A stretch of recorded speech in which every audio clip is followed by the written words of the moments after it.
Hi, my name is Bryan Husbeck. I am Global Heme Oncology Medical Head at Pfizer.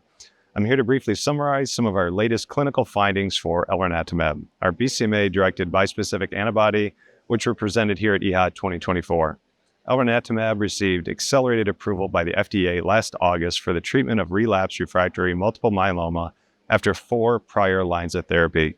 The approval of Elranatamab is based on the overall response rate and the duration of response observed in the single-arm phase 2 magnetism-3 study. 58% of patients achieved an objective response, with a majority of those responses being a very good partial response or better. After a median follow-up of 11 months, the median duration of response had not been reached, and the likelihood of maintaining a response at 9 months was 82.3%.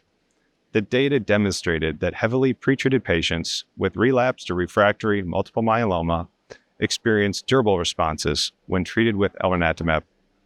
Continued approval is contingent upon verification of clinical benefit in a confirmatory trial.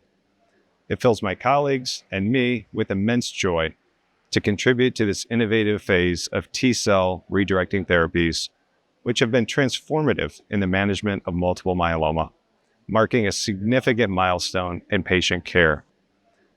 We are delivering over 10 presentations at EHA 2024, which collectively adds to the compelling evidence that supports Elranatamab as an important treatment option for patients with advanced relapsed and refractory disease.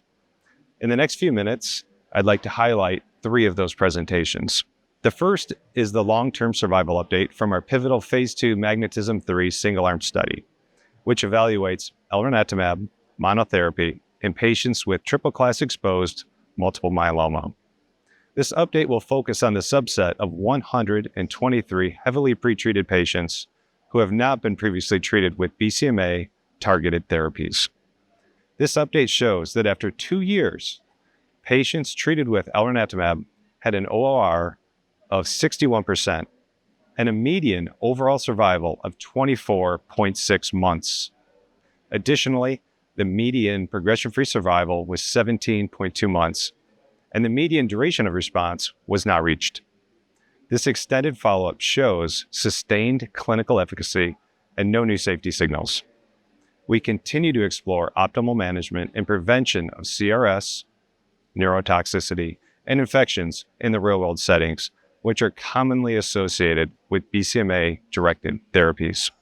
Pfizer continues to advance the magnetism clinical development program by investigating Elranatamab's use across the entire spectrum of myeloma progression. This includes its use from the initial diagnosis to stages of relapse and refractory multiple myeloma, evaluating its effectiveness both as a single-agent therapy and in combination with standard or novel therapies. This leads to the next 2 abstracts I'd like to highlight. Magnetism-32 is a phase 3 study evaluating Elranatamab alone versus other standard treatment combinations in patients with second-line or later relapsed refractory multiple myeloma to assess if Elranatamab offers more clinical benefit. The main goals of the Magnetism-32 study are to measure how long patients can live without their disease getting worse and to measure overall survival. This study may be an option for individuals who are 18 years or older, have multiple myeloma that has come back after prior treatment, including prior treatment with an anti-CD38 antibody and lenalidomide.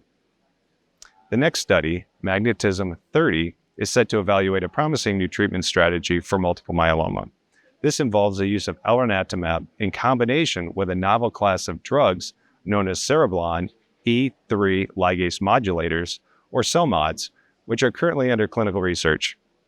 Specifically, this phase 1b study will investigate the combination of Elranatamab and iberdomide, a CELMoD in clinical development for patients with relapsed or refractory multiple myeloma.